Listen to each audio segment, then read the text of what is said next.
અને એમ કહેવાય કે જ્યાં ના પહોંચે રવિ ત્યાં પહોંચે કવિ, જ્યાં ના પહોંચે કવિ ત્યાં પહોંચે અનુભવી, અને જ્યાં ન પહોંચે અનુભવી ત્યાં કોણ પહોંચે ખબર છે?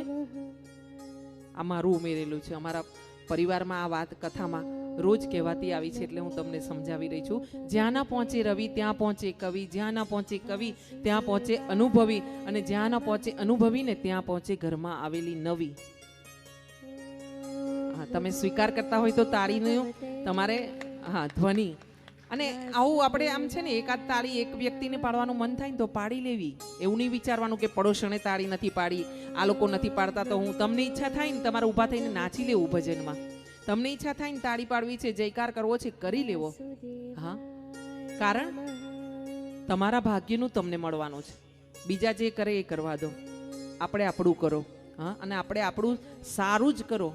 અહીંયા આવો કેદાર રાગ ગાઈ રહ્યા છે ને પ્રભુના શ્રૃંગાર કરતી વખતે હાર ચડાવે છે ને હાર ભગવાન એવા નૃત્ય કરે છે ઊભા થઈને રાગ સાંભળતા વખતે કે એમનો હાર પડી જાય છે. અને ઘણી વાર તો એવું બને છે કે નરસિંહ મહેતાને ભગવાન પોતે જ હાર પહેરાવી જાય છે આવીને.